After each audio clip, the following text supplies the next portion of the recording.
when I was working with the casino money laundering stuff, okay, so we're talking someone walking into a casino with $700,000 in $20 bills in a hockey bag, dragging it in, and then having it explained away by the people that run these things as it being cultural. That the Chinese don't like banks, that they hide their money because of the communists under their bed. Um, I don't know where you think you can get $700,000 in $20 bills from, but it sure the hell isn't from your grocery store. The opinions of the guests and host are their own and do not represent the opinions of Ironclad, the Border Patrol, or the Department of Homeland Security.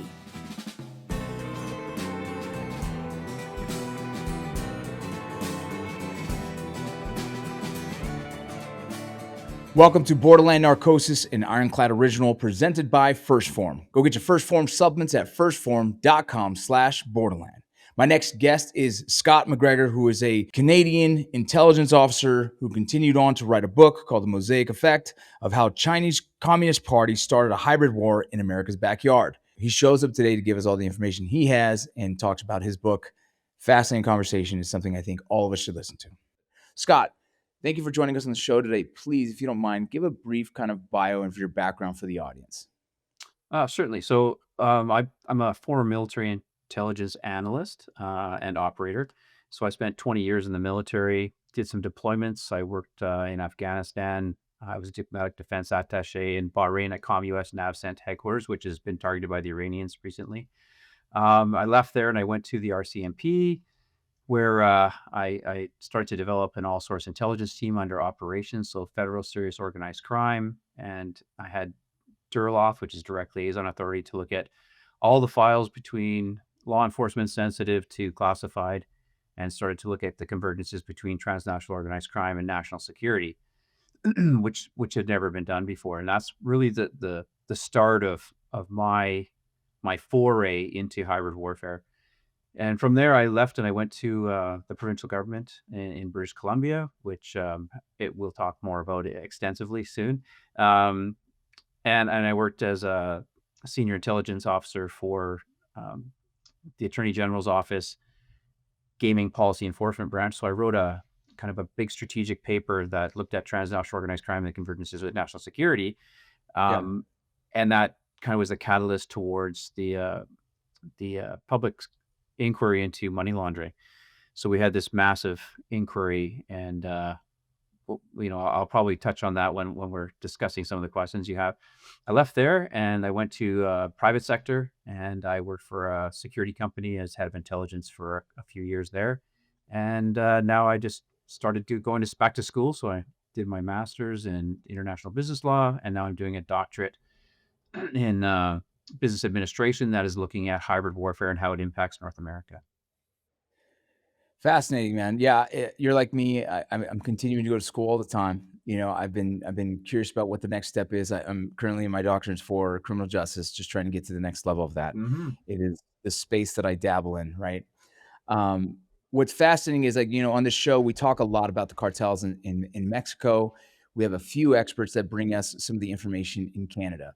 I spent some time with the Border Patrol up in Canada, seeing what's going on there and starting to really understand the conflicts that are happening with not just, kind of an immigration standpoint, but also kind of a very open policy for who kind of travels through, and which becomes a concern when you start thinking national security, and I don't think enough people think about Canada when it comes to that. That's very true. You've hit the nail on the head. And you said you worked a little bit with our border services, and we have certainly got some issues in that regard. There's been a number of different things that have happened.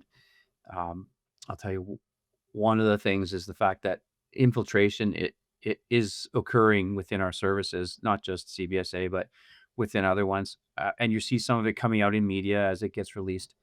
But there's been a lot of compromise. I know that probably your experience on the southern border. So I've done a few tours down there, and with some of your agencies, and gotten firsthand sight of what happens there and how it happens. So yeah, it's a bit different because it isn't as fortified, I guess, is the word, right? So Sure. yeah, it can be daunting. I briefed Northcom commander, probably back in 2015, and they were shocked at what happened. And they had FBI and DEA with them when they were in the room, and they just could not understand why we have so much focus on the southern border with what's going on in Canada. Yeah, that's a concern for me as well. Once I spent some time in Canada, I'm like, wait, why are we not focusing more on the Canada side of things? Because I mean, just within proximity of how many different countries can establish themselves in Canada, some of the ports. I mean, the list goes on. The Transnational Organization, all that work throughout there as well. CCP. I mean, the list goes on and on. And then now hearing that there's a foothold there with the cartel, right? We've heard Sinaloa cartel. We've heard multiple other cartels that are involved in Canada, but not even that. Organized crime, some of the motorcycle clubs that are involved in assisting in drug trafficking and whatnot. And so like Canada is a hot spot that we're just not talking enough about. And obviously a lot of our questions today are going to be focusing some on the cartel, and then eventually I want to get to the CCP, because I believe that is something, that's the area that I think we all need to be paying attention to. You've mentioned that the cartels aren't just criminal groups, they're criminal regimes. What does that actually look like in practice to you? I think the image that people get is a lot of what they see on TV. So they watch these Netflix series and that sort of thing where they romanticize about their narcos, um, and they manage to put it into more of a gang scenario. They seem to think that this is more large gangs with big weapons that are fighting and trying to control the drug trade and all this kind of thing. They don't understand the scale and scope of the cartels. I think recent reporting states that there's like 600 cartels in Mexico. And when I talk about cartels, I mean all the cartels. I'm talking about the whole Latin America region. So that's one thing. Um, the sophistication is beyond what most people comprehend because they don't see it. They don't get to see it in those TV shows as much. Um, some of the best IT people in the world work for the cartels. I think there's actually one show that's out there. People watch that Landman show, and you're going to see some hybrid warfare type stuff. It's one When of my you can, favorite shows. right, you can speak like you're a CEO. They're not these they're not just these enforcers. They are entire businesses. They're in politics. They're in the supply chain. So it's much larger than they think. So when I say regime, it's into every aspect of society and business, and it's not just within Mexico. It's global. So they think that, okay, we're going to go and take out these guys and we've taken the head of this company. No, it's just like a company. Took the head of the CEO. What are they going to do? They're going to hire another CEO. Um, Yeah. so when you're trying to look at it from a public safety perspective, you're always looking at how is this impacting, violent offenders and all that kind of stuff. It's not. It's way deeper than that. It's its own economy. And that's the part that people miss, is that they are a player just like any other nation state. This episode is brought to you by Phorm, a company that I've been proud to work with for over 11 years. I don't say this lightly. These guys aren't just about supplements. They're about building a community, holding you accountable, and helping people actually change their lives. Their products are top-notch, third-party tested, and designed to help you perform harder, recover faster, and feel your best. And if you haven't tried their protein sticks, well, you're missing out. They're great, packed with protein, convenient, and ridiculously good. Right now, they have an exclusive deal for Borderland listeners. Buy any Phorm product and you'll get a free 5-pack of protein sticks with your order. Head to firstform.com/Borderland to claim your free pack while supplies last. Again, that's firstform.com/Borderland. Purchase any product and get a free 5-pack of protein sticks. Trust me, they're worth it. You said terror is tactic, but a system is economic. And I think that's a great line because, like you said, most people see the romanticization of the cartels and the danger, the all those things. But from where I sit and the people I've interviewed, the business corporate space is fascinating. That even those who have worked with the cartel don't see themselves as cartel. They're just like, no, I'm a businessman. And that mindset alone is so fascinating because we don't when we don't view it that way, we don't give it the justification, we don't give it the truth of what it is. It's way deeper than what we believe, and how they've been able to infiltrate other countries and systems has been fascinating. Us taking out one of the top cartels for the CJNG elemental is a fascinating topic, on the surface. But like you said, taking out him, did it really move the needle much? I don't believe it did. I think, the next guy just came out on board and continuing so on and so forth. I think what we ended up having was a way of shutting his information down, whatever information he held at the top, making sure that he didn't speak on that was probably the goal of whether it was Mexico who chose to kill him, whatever the case, right? And so for me, in an intelligence standpoint, and someone who spent time overseas, is we collect information on people who give us the information. And so, someone who's dead doesn't speak. And so it was a little unfortunate to not be able to capture him alive and Hmm. hopefully see what intel that can bring. Is that I something from your perspective you saw the same? definitely, definitely. We need the knowledge to understand how they operate, and then on a scale of detect, deter, disrupt, interdict, or enforce. You need all that information to determine exactly how you're going to target it. And to be honest, I mean, the people that are doing that are the U.S. Canada's not doing that. Um, so business continuity within the cartel. Think big business. Whenever you think of the cartel, think big business. You take out one guy, they have a plan for these things. It's not succession planning isn't strictly something that the good guys do. They know exactly what can happen. They know the risk. They have risk advisors. They hire private investigation firms in Canada, the United States, that do these things. So they're very sophisticated. I don't know why we seem to chalk it up to these, drug dealer guys that run around with guns and that's it. I'm like, that's not how you build a multi-billion-dollar corporation. And these guys are in that range here. So it's disappointing, um, because you need public confidence. You need them to understand what's going on so they can back what you're trying to achieve here. And they miss Yeah. it. They just see the kinetic events. Right? Yeah. That's what they're focused on. It's just same as when somebody watches a movie. You've got people that like those action shows and something's always happening, and then the slow buildup, the heist shows where they have to show you all the planning that goes into it. Those shows tend to be a little bit more boring, but they're a lot more factual. Like, because Yeah. you've been overseas, you know that those incidents of kinetic stuff only happen in brief moments, etc. And then the rest is waiting around and being bored and planning and all that kind of stuff. Yep. It's the same thing. So Yeah. what's interesting and cool to watch on TV versus what's reality. So Well, that's the funny thing, is that the average population only wants that information, or is only excited about that information, and they're not willing to dig deeper into the truth of it all. When did it could become a concern for you? When did you start to identify that, hey man, the cartel is now in Canada, the cartel is actively working here, and we should be aware of that and be concerned? wow, that's a big one. There's a bit of a story that goes with how I came into this whole environment. Because working in the military, we do touch on some of that stuff, some of the hybrid warfare type stuff, but it was never really mainstream within the Five Eyes. The U.S. probably led the way on that.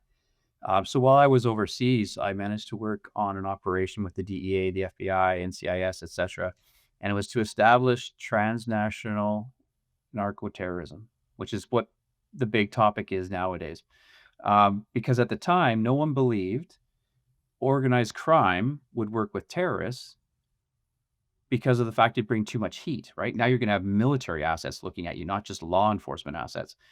But, there's a lot of suspicion behind it. So in order to sort of get this operation going and get some funding, they worked with us at Combined Maritime Forces, and we prosecuted a vessel that exactly that. It showed that they were moving narcotics from Pakistan, Afghanistan, coming down the coast, and there was a terrorist on board. So it established it, gave them a budget, and then it's 5 years later, I leave the military and join the RCMP and head to DC and meet a bunch of people in my network, and that's when it was really established that hey, this is a lot more than what we think it is, because I was hearing stories about what was happening in Canada Iranians, Chinese, and cartels all working together at all levels.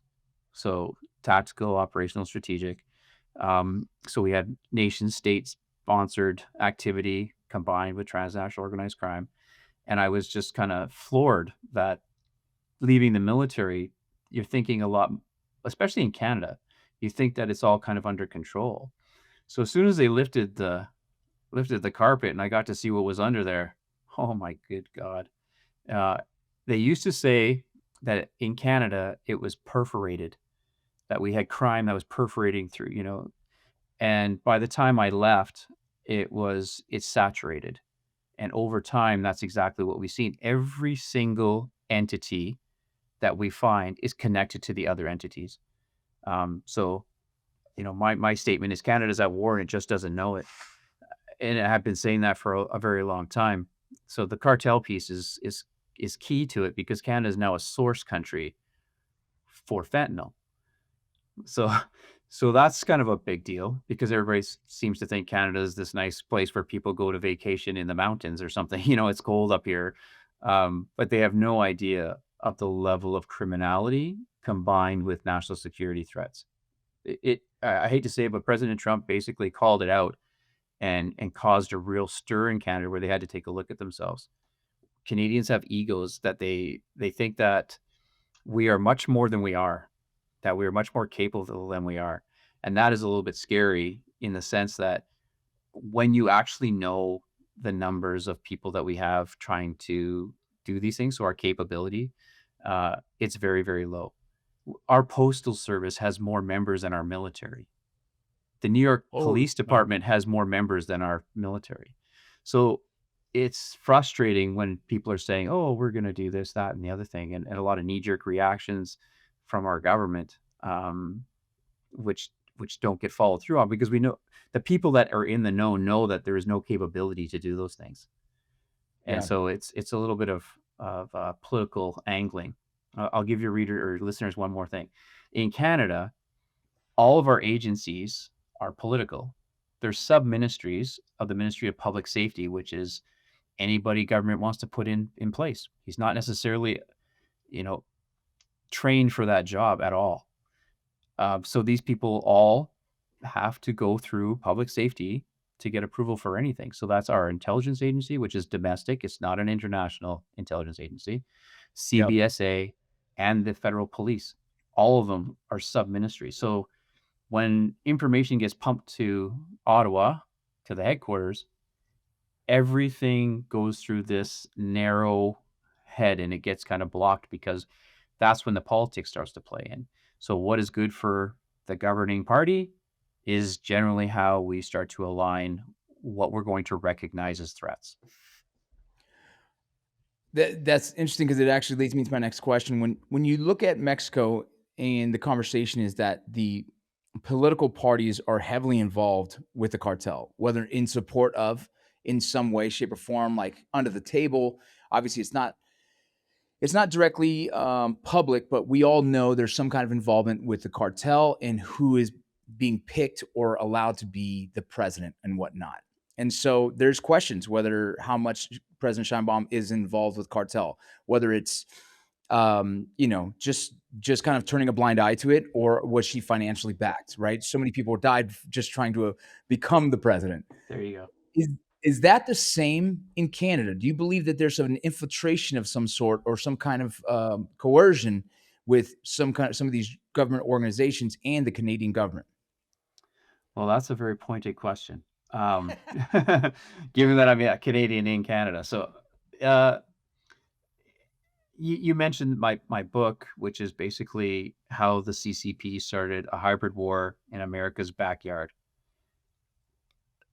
That book identifies all the things you're talking about and explains it. So there is infiltration from grassroots level politics right through to our prime minister. There's been others, former CSIS members, that have called out every prime minister basically in the last 30 years has been involved in this influence campaign. So that is the sharp power piece. That is the political influence and leveraging piece that is being conducted by nation states, namely China. Um, but it also includes the illicit side of it. So the transnational organized crime pieces that are used to make these things happen. You see extortions, you see diaspora being threatened, all those kinds of things. So yes, there is some definite political influence, and it's not favorable by any means, and hasn't really been addressed. We still don't have a foreign registry. Many of these things that we had in another public inquiry that looked at foreign interference, and I'm going to say something that's pretty damning for the RCMP, and that is that their commissioner just came out and basically said there is no foreign interference in Canada. That the Wow. diaspora is not being, yeah. So it's a big, bold statement. Most of the people I know are just shaking their heads and can't believe it. It's completely political. Um, but that impacts enforcement. So how are we going to go about doing these things? You see in the United States constantly people being arrested for hybrid warfare type activity.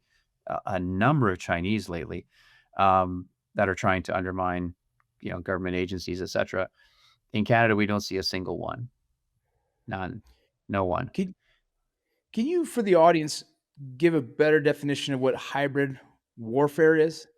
And when you Certainly. say that, Yeah, absolutely. So and it's great that you asked that because it's starting to become a much more common term.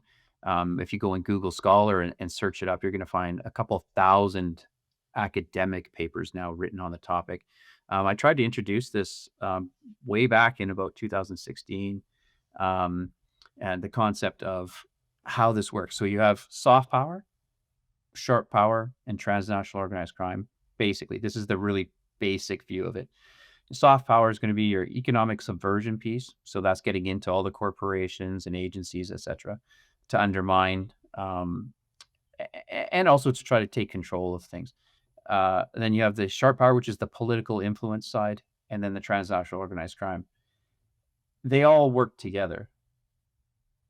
Sometimes things are done in solitude, operations are done that way, but for the most part, a lot of these things are intentional and they're coordinated. That's very difficult for anyone working in the legal field to understand. In the intelligence world, it's not so difficult, but in the legal field, they want evidence beyond reasonable doubt. Intelligence is not evidence because we deal in probabilities. We use evidence to come up with our assessments and everything else, but intelligence is not evidence that you can use. You can use portions of our collection and that kind of thing. And so that's where we lose a lot of our strength, is that trying to convince people when you're trained professionals with access to the most critical information and it gets passed off. In our government, we had a senator who said that our intelligence agency should be investigated or shut down. He's also a CCP connected individual. So it's pretty damning when within your own government, they're starting to say, intelligence isn't really all that important, even though most law enforcement is trying to go to intelligence led. That does not happen in Canada. It's the way that it's set up. We could spend hours talking about that, but yeah, it's very difficult to get people to understand why it's happening and the fact that a lot of this stuff is being suppressed. I've had reporting suppressed myself. But the awareness is there within the agencies. I've done it myself. I've shared this information. We've had American individuals and experts come to Canada, try to explain it, and still no joy getting any movement there. So the coordination is relationship based. And that's one of the biggest things I think that people need to understand is that just because it's a mandated thing, when it actually takes shape, it's because individuals care enough to make the connections with other individuals. And in our case, it's almost always with the US, almost always, because there's enforcement there. In Canada, you can lock them up, but they never stay there. Hi, everybody. This episode is brought to you by our partners at GHOSTBED. And today I'm actually sitting down with its founder, Mark Warner, to talk about the story behind their brand and why they're all in on all of us getting better sleep. I've had 3 neck surgeries over the past 27 years. And so I couldn't find a pillow or mattress that worked for me. And so I ended up having to invent my own. I took great care in it so it would take care of my problems. And then I also sleep warm, so I invented a lot of cooling technologies and got a number of patents on that kind of technology. So that was the origin of the purpose. But I wanted to start it with my wife and then my kids as a family business. So my grandfather, after World War I, he started the Werner Company, which ultimately became Werner Ladder. And then my dad invented the aluminum ladder, the machines to make it, and then he invented the fiberglass ladder and fiberglass and the machines to make that. So I was reared in that environment of quality, engineering, inventing, all that kind of stuff. And I grew up in that. So when I was starting GHOSTBED and making my own memory foam pillows and mattress, that was my kind of history, and allowed me to kind of really make a very quality product. And that's really how we got started. And we're all about high quality at an affordable price. So for all of our Ironclad viewers, we have a special offer. So you go to ghostbed.com/ironclad, and we're giving an extra 15% off, which is a really big discount on already low prices. To come to GHOSTBED, take advantage of that special pricing with Ironclad, and enjoy a GHOSTBED mattress and other products.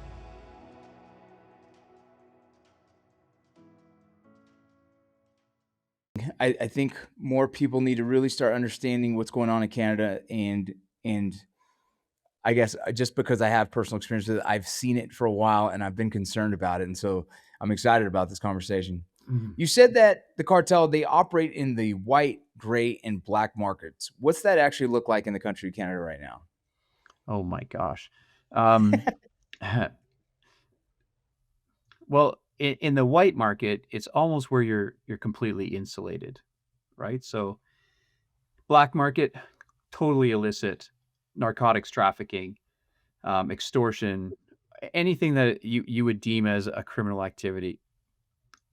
Economically, that still occurs, right? So if you're smuggling goods in, it doesn't have to be narcotics. It could be anything. It could be human smuggling. It could be all these things. In the gray zone, they start to mix that with the white. So from legitimate and illegitimate, it got one foot in both sides. I'll give you a for instance. When it comes to human smuggling, right? So if you're just smuggling people in a ship, like Canada had some immigration problems with China, and these ships just showed up with all these people, and they had snake handlers on there, and a lot of them were destined for the United States to go and work in factories, etc. The gray zone version of that would be you've got people coming into the country that are being brought in by bad guys, but they're promised legitimate jobs. And maybe they do work part-time at a nail salon, but the other part of the time they're delivering money or they're doing something else. So that's just a simple example. Gray zone could be you have 500 numbered companies, corporations, right? And one of those companies, one of those numbered companies is the one that's moving the illicit goods. So you're kind of using this this scope because you know that the capability isn't there because no one's going to find out, which is Yeah. kind of the case that we see a lot.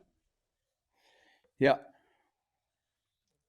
Excuse me. We've seen a lot of banks getting in trouble for money laundering. A lot of banks that are supporting these, these gray and black markets, and they're finally getting caught. Can't think of one of the names of them, but that's a big concern of mine in the United States alone, but also some of the southern country things in in Mexico. There's a lot of corruption in the fact of money laundering. Oh yeah. Is that another big one that you're seeing in Canada as well? Absolutely. Um, it's a complex topic when you get into threat finance, but the basic basic information that you're talking about here, HSBC Bank is the one that I think you're thinking of in the United States that had a $2 billion fine for working with the narcos. They were Yeah. laundering money for the narcos. Recently, the TD Bank, which is Canadian, was given a 3.3 billion, the largest financial fine in the history of the world, $3.3 billion fine for doing basically the same kind of thing, but it also included the Chinese. In the United States, they arrested one person. In Canada, crickets. Not a single thing. Nothing in the news, no follow-on information, none of that sort of stuff. And the US administration promised that they were looking into other banks. But I'm going to give you a little bit more on the bank stuff, okay?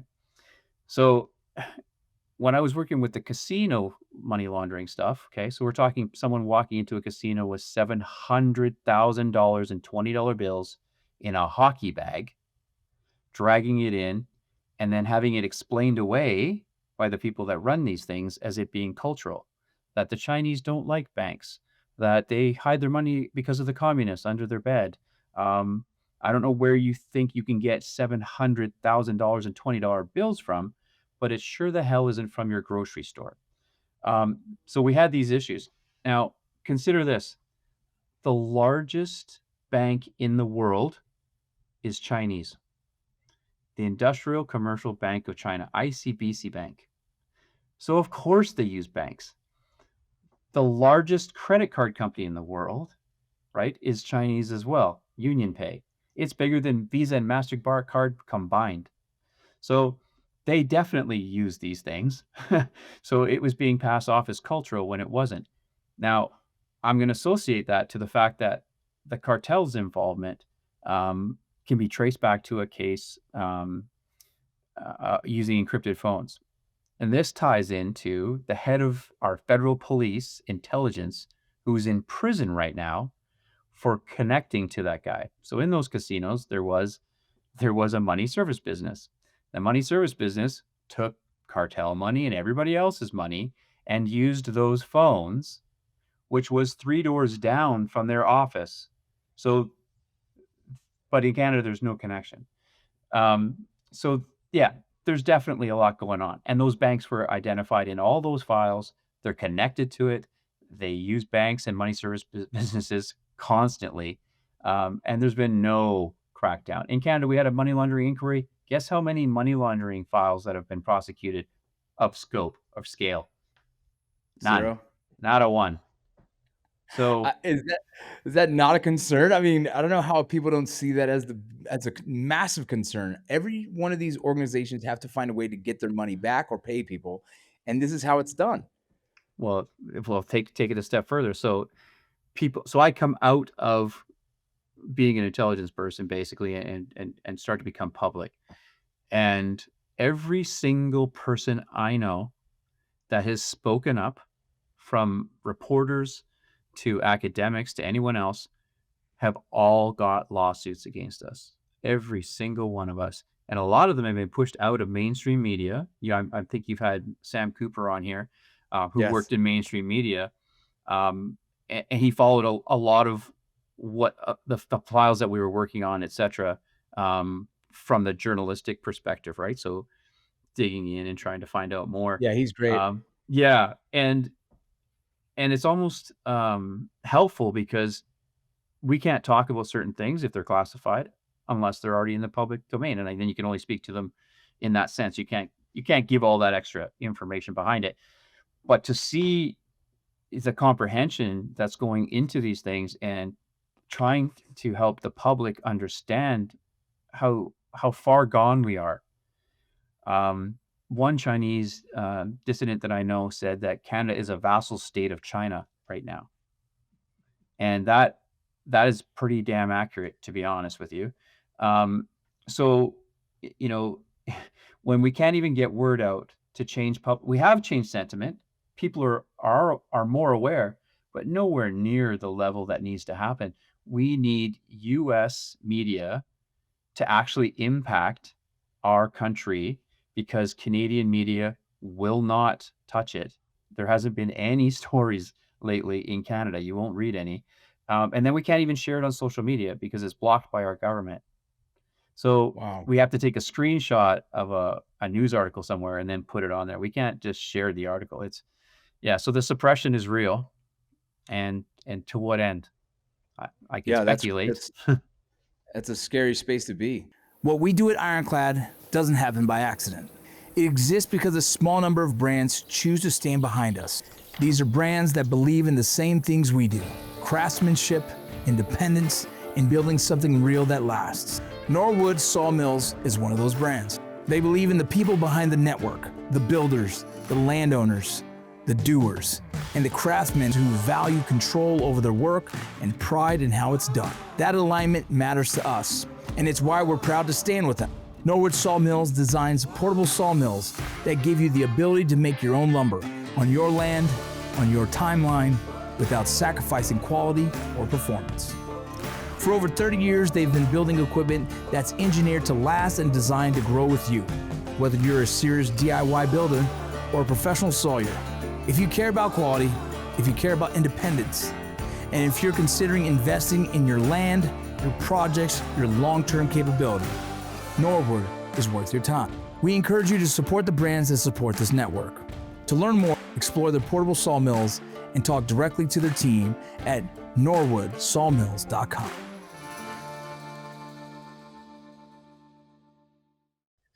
Canada, I mean, I'm going to say this, but Canada currently, it sounds like, is losing control to organized crime. Is that an overstated comment? No, because you have to look at the It's not that all the law enforcement guys are corrupt and that don't want to do their jobs. It's not that some people in government don't want to try to stop these things. It's the fact that it's been infiltrated to such a level that it's negated. They've mitigated the limited capability that we have to actually achieve any of these things. And it becomes more of an interest in keeping the reputation of these agencies intact. I'll give you for instance, the largest fentanyl lab in I think in North America, but definitely in Canada, was busted in Kelowna, which is kind of on the western side of Canada, near the mountains. And it had 88 million doses of fentanyl. It's enough to kill everybody in Canada twice. And they arrested one person. Now, this was mainly a U.S. investigation. They were livid that Canada just went in and did that, because think about the intelligence, like you said, the intelligence collection piece. You got one person. They wanted the whole network. They wanted to know where the precursors came from to make these things, which we know where they came from, because in Canada, it's not illegal to import them. In Canada, the pill presses are not illegal to buy.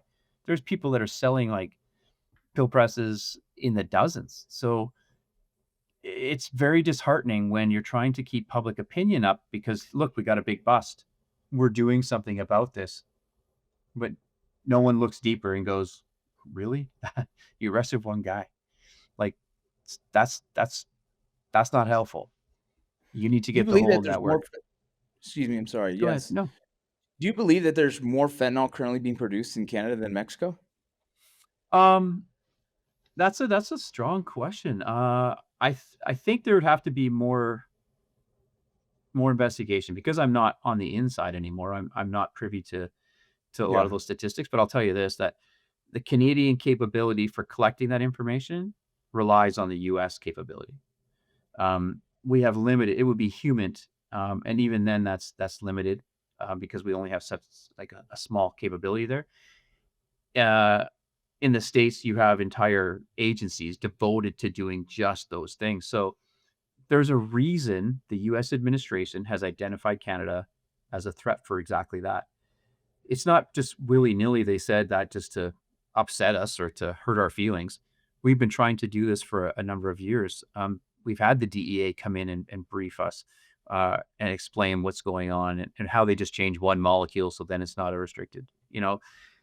It's an ongoing thing. I would say that we do not understand the full scale and scope of what is being produced in Canada. But I'll tell you this much. People did know this stuff was happening and they wanted to blame China. And don't get me wrong, China's definitely the catalyst for most of it. But the fact is that the funding was for Chinese fentanyl precursors and fentanyl that was being brought into Canada, as they were the threat to Canada. Unfortunately, Canada is a transshipment point, and nobody seems to accept that fact. We don't have the population base to sustain the level of products that are being produced and sold in Canada. No. So we were taking that money and then using it because, well, the government was giving it to them for that mandate alone. They weren't giving it to us because what were they going to do when they found out that we were producing it ourselves and sending it other places? They don't want people to think that Canada's the bad guy, so they would lose funding. And it's sad. It's sad but true, right? So those political decisions get involved, and it really hurts the people that are on the ground trying to do the work. If I'm Cartel or a foreign network, why Canada? Why is Canada a place to kind of set up shop for business and not the United States? Well, I'll tell you this: Canada does not have the capability, enforcement-wise, to do much about it. But I'm going to be more specific. The center of gravity for hybrid warfare in North America is Vancouver, British Columbia, and the Lower Mainland. To add to that, the RCMP, so our federal police, has 66% of its assets in that area. So for the rest of the entire country, the second largest country in the world, they have the rest of their assets spread across it. So in Vancouver, we have the Deepwater Port. We have the largest post-Shah Iranian diaspora in the world. So you have IRGC, Quds Force, Moist, all of those bad guys running around there, and they've been there for a long time. We have the triads. We have all of the state actors. It is the biggest hotbed you've ever seen. It's a combination. This is a U.S. Intel guy said this to me when we were working together. He said, it's like a combination of Miami and Dubai because of the money movement and how it works, how complex it is. But get this one. In that province, a law enforcement officer cannot charge someone. They can arrest them and they can recommend charges, but then it goes to the government-run judicial system to decide if Crown wants to prosecute. Now, we have two laws that are really screwing things up. So it's R versus Jordan, R versus Stinchcombe, and they have to do with disclosure and how long you have to produce the information for your case. So we'll take that money laundering case that got thrown out. The largest money laundering case in Canadian history. Takes 2 years, hundreds of RCMP federal members, but they only have like 1, maybe 2 forensic accountants. They get 2 terabytes of data, okay, off a drive. It's all handwritten in Chinese, in images. So you can't use a translator. The FBI couldn't help. It took one specific person that understood, because it's in code too, right? So they're going to be using. So if you don't know Chinese, and you don't know Mandarin, you don't know the code, you don't know that stuff. So one person, imagine how long it takes to translate all that just to get it to somebody to figure out what it means. So those cases get thrown out constantly. But that took up, there was nobody to investigate anything else for 2 years because they were all being used up. The budget was completely blown to do that, and then it gets thrown out. So in Canada, the reason you want to do that, we actually spoke to one individual who's actually quite well known, who said, isn't Canada great? You can get away with anything. They tried to go after him twice and he got away with it. It's You say and his it's so name? obvious. This is, to anyone that works in the field that knows this stuff, all this stuff is completely obvious. We just can't do anything about it, which is why we work with the US, and hopefully they have business, or we have a file and they have a file, and they can go ahead and do something about it, which they did in that encrypted phone case with the Ramos case, which is tied to the head of the RCMP intelligence case. He was arrested in the United States by the DEA. Pardon me, FBI. But yeah, it's shocking. It's shocking. So yeah, of course they're going to come to Canada. It's the softest landing spot there is. Our immigration to get into the country, easy. So do you have more than $10,000 on you? Sure I do. Okay, pay 7%. That's cheaper than trying to do it through illegitimate means, right? So yeah, it's a bit crazy. And if we went to the custom border guys and asked them what denominations and then what currency was being seized, we don't even have records for that stuff. Same as with firearms. If you want to ask them what they've got going on with firearms and stuff like that, we have to go to the US to get their database because they actually have the systems and the people to man those systems to keep it up. We don't. And it's very frustrating when you're on the inside and you know what should be done and how it should be done, to see that it isn't being done. It can't be done. Budgets are too tight, and we don't have the manpower. And yeah, it's flavor of the month.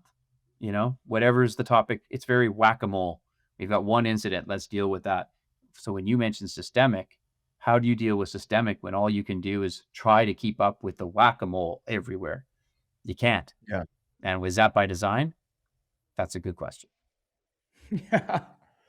You were mentioning someone who's gotten away twice and said that, he can get away with anything. Are you able to mention his name and who that individual is? Um, You don't have to. he is the subject of those two investigations. Now that information, I think we have it recorded. My co-author, I believe, did the interview, so I'm not afraid to say that it's Paul King Jin. So he's a well-known Asian crime figure in the region, with ties directly to the CCP and others. So yeah, that's who it is. If Canada doesn't tighten up, what's the first thing that breaks in U.S. national security? The first thing that breaks in U.S. national security? Yeah, when it starts to spill over to us. Oh, I hate to break it to you, but it's already spilled over to you. Um, in the book that I wrote with my co-author Ina Mitchell, you're going to find a formerly classified document called Dragon Lord, and that is written by the DOJ, U.S. DOJ, but it also includes FBI, DEA, and everyone else. And they cite Canada as a national security threat to the United States, mainly from, in this instance, in this document, the Chinese influence that has been occurring in Canada. Now, I'm going to date this for you. It's 1987. Oh, wow. Oh, wow. So imagine this many years later where they're at. They identified politicians like by name in this document. So that's the premise for the book, is why Canada is a threat to the United States. And it's just gotten worse and worse and worse, because now we see them working together with the Iranians and the cartel extensively. I mean, El Chapo had a headquarters in Canada. Like there's a lot of things people aren't completely aware of. The way that the Ndrangheta, so the Italian mafia, worked with the cartels. The infiltration by most of those groups, especially CJNG, into Canada, because we know the I-5 corridor down the west coast of the United States was mainly run by the Sinaloa, but there's a lot more going on there. The Hells Angels used to have a drug line that would go down there, but guess what? They pissed them off because they did some bad things and they got shut off. So now you saw some of these outlaw motorcycle gangs start to splinter and try to find other cartels so they could keep their supply coming in. But that's the power of it. Outlaw motorcycle gangs are gangs until they connect with a national security level threat like the cartel, like the Chinese, or like the Iranians. And there are groups that have Iranians in them that are very relevant right now. But in Canada, again, what kind of headlines are you seeing about us arresting these people or doing anything about it? You'll see a big bust, they all get off. In the money movement is probably the biggest concern, because Canada is such an easy place to do this. I don't know how far you want to go in terms of the threats, but I mean, I just came off of a lawfare case that just ended, and they didn't end up serving me. Don't ask me why or how they couldn't find me, because I'm pretty out there. But they went after my co-author, and this case involves the CCP and what we call the cult, because that's what it was identified in the States. But it stemmed from watching a bunch of Chinese people in camouflage uniforms training on an island, and somebody just happened to be driving by and caught it. But that incident was picked up by our CMP, CSIS, all of our agencies, etc. They kind of knew about it. What came out later was there was a murder, and it was actually about 3 blocks from where I used to live, of a woman that was one of these spiritual leader people. Now, these guys are out there training in these camouflage uniforms and stuff with firearms. They're all foreign nationals. They're all Chinese nationals that have flown in from all over the world to do this training.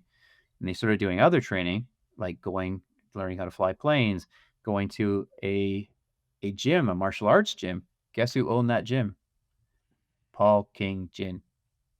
So we got these people doing all these bad guy things. So we reported it. Nobody in Canada, no mainstream media would pick up the article. So we did it in India, and it went viral like crazy. And then the Chinese came and they tried to sue us. But they didn't present any evidence, none, no affidavits, not a thing.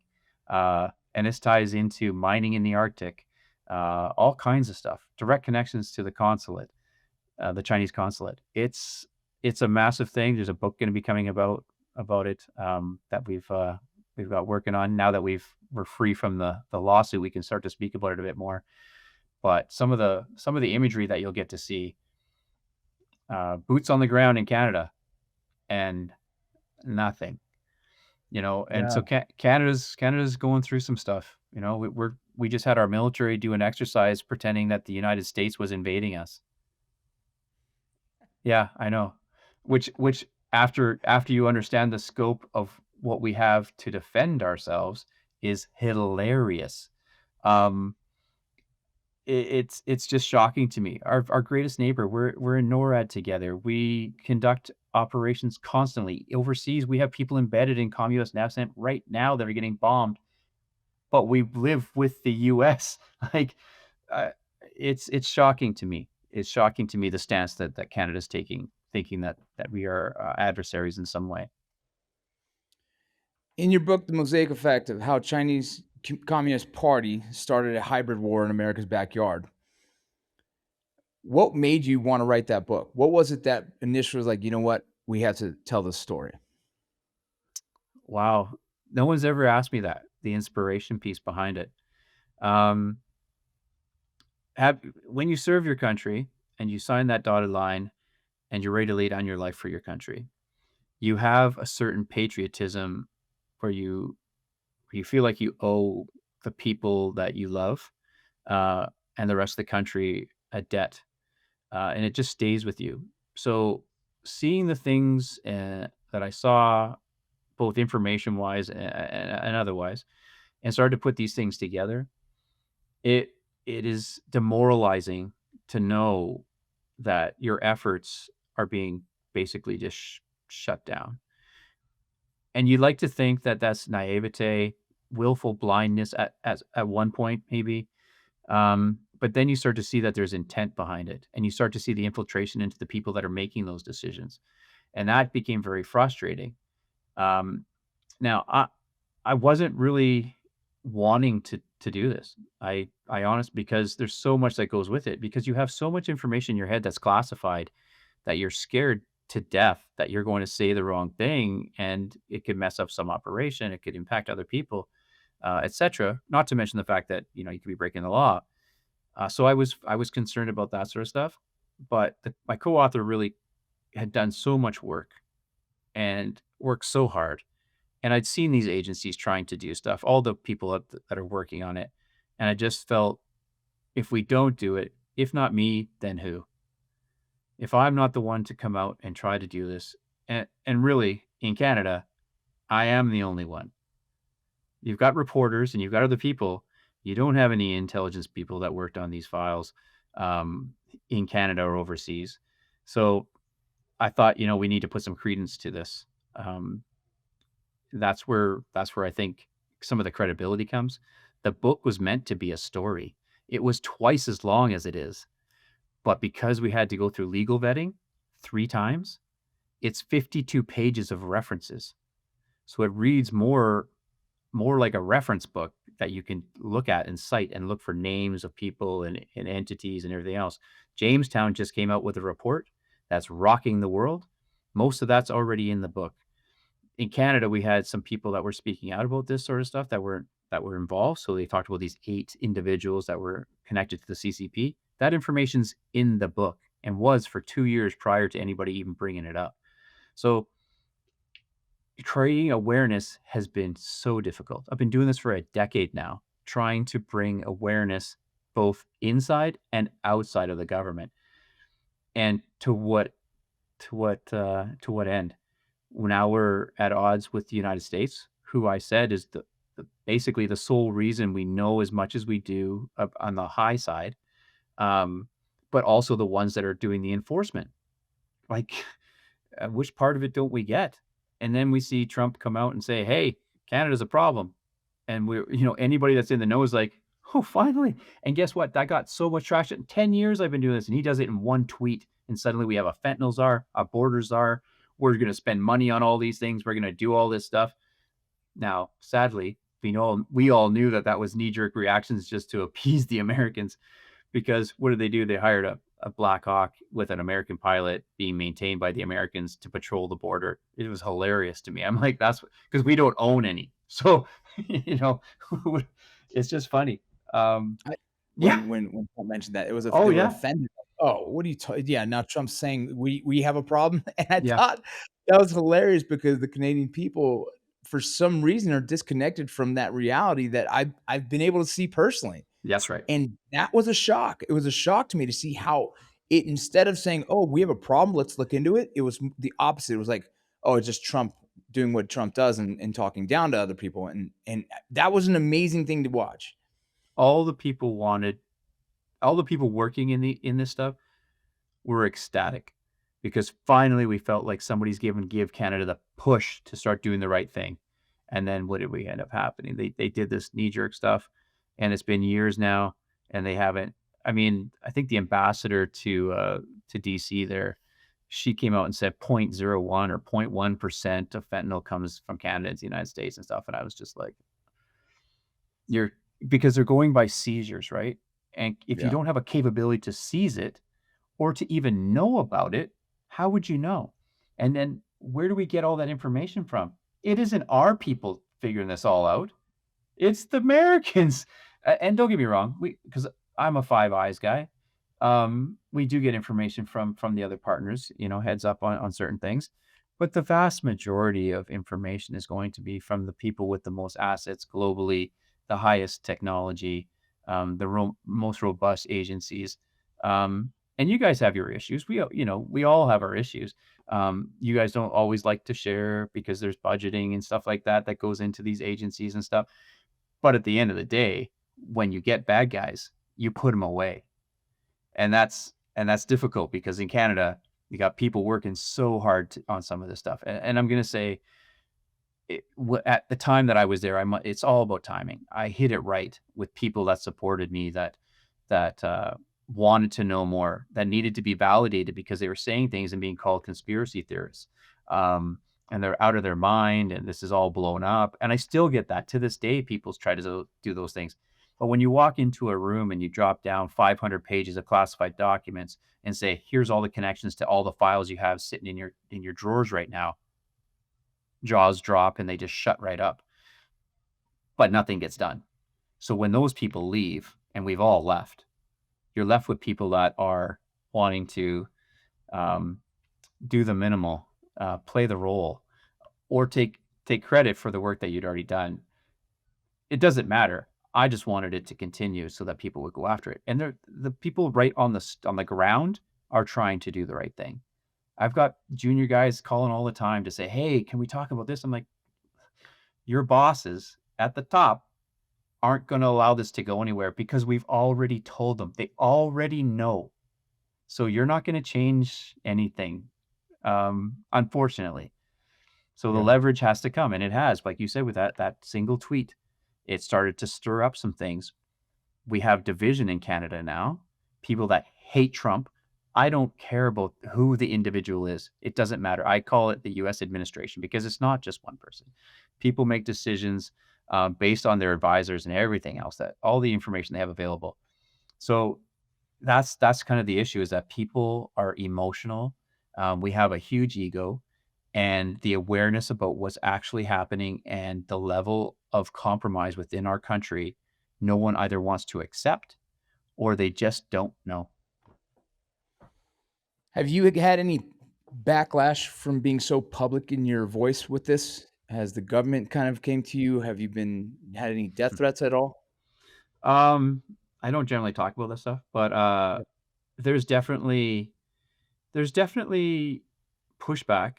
Um, Government is not going to be necessarily happy when you speak out about it, except for the people that recognize it and are trying to do something about it while they are in government.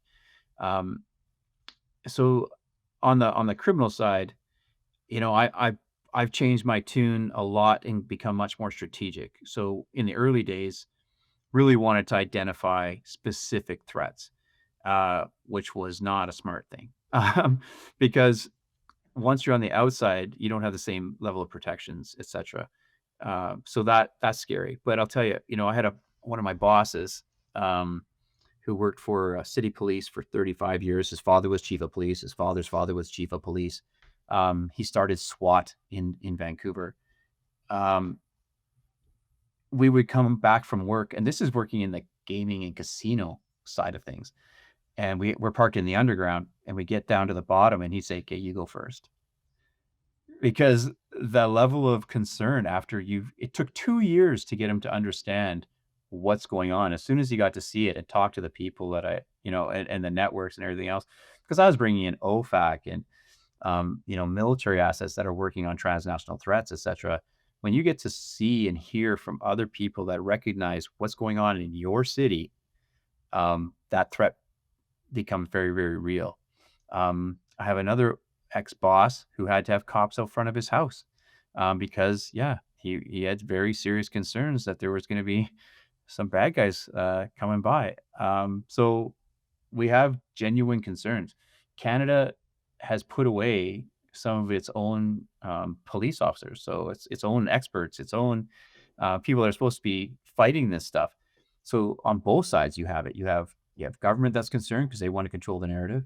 You have law enforcement, etc., that have been compromised, that don't want information getting out, or they don't. They're trying to fight that as well, so they're trying to suppress it. And then you've got the bad guys themselves, and they're working at all different levels. So yeah, it's a daunting thing in Canada because, again, so bad guys do something to you. What are you gonna do about it? They don't go to jail, And if they do go to jail, they're out. An average time for someone that commits murder in Canada is like 6 years that they spend in jail or something. It's Wow. ridiculous. Oh yeah, it's unbelievable. All right, Scott, I have 2 more questions. Sorry, man. Yeah, go ahead. No, you're good. You're good. I appreciate it. This has been fascinating. If nothing changes, what does Canada look like in 5 years? Wow. It's funny that you say that because I've actually been trying to think about that. So we have to look at a lot of the geoeconomic, geosocial, all of the things that are going on globally, because this is a global thing. This is not a Canada or US or we talk about continentalism, right? So that's what we're trying to see right now, is that the US is trying to solidify its neighborhood, the Western Hemisphere.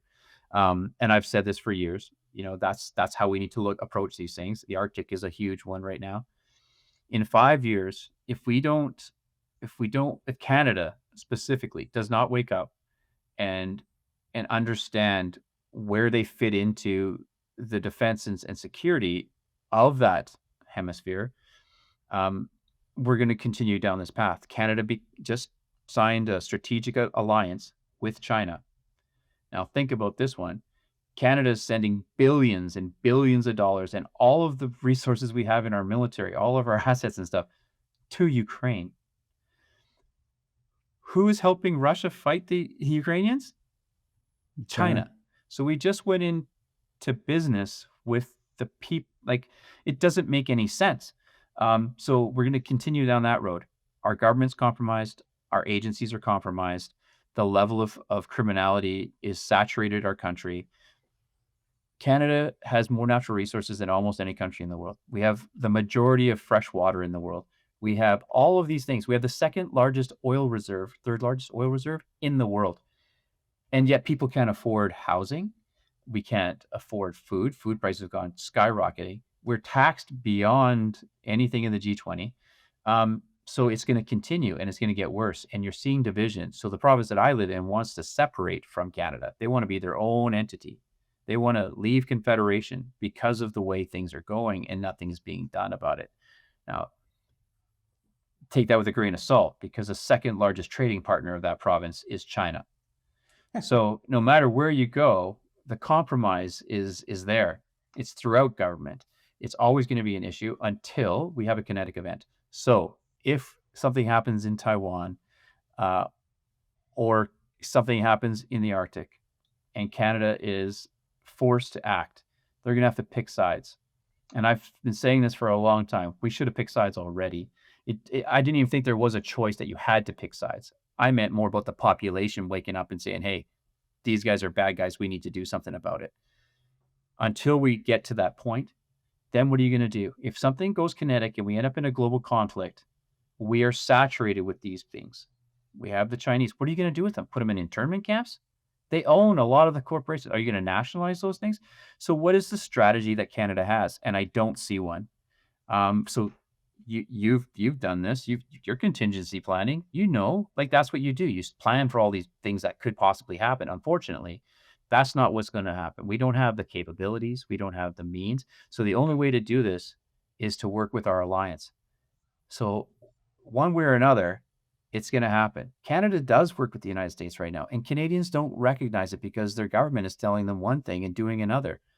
Our prime minister has most of his assets in the United States, his wife, business in the United States, his kids go to school in the United States, but he's talking about the United States being a threat to Canada. So is that, with CUSMA coming, we are going to have a North American agreement again, right? Or are we?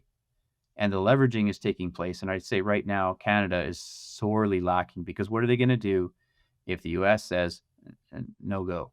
87% of our trade is with you guys. 13% of your trade is with us. So we're not in a position to be, the boss here. We really need to understand our place in the world. And Canada, if it doesn't do something soon, in 5 years, I dare say we'll either have a revolution or you're going to start seeing a lot more people wanting to get out of Canada. We already see a flood of people trying to move to the United States, trying to move to other places because of what's happening here with the whole gun law thing. They're trying to take everyone's guns and all that kind of stuff. I think in 5 years, it's going to get worse if it doesn't change. And to be honest, I don't know what change looks like because, like I said, it's not one party that they're in. It's infiltrated all the parties. And it's not just the Chinese, it's other entities as well. But we're completely compromised. And until we do something about it, I don't know. I don't know how bad it's going to be. Scott, I really appreciate your time here. Man, the information is valuable. I hope the audience just loves it and I hope they reach out to you for more information. Where can people find your book? So my book's actually in the States, it's at Barnes & Noble and Amazon. In Canada, Amazon. Those are the main spots. It's easy to get that way. Thank you for listening to Borderland Narcosis, an Ironclad original presented by Phorm. Go get your Phorm supplements at firstform.com/Borderland. Take care, y'all.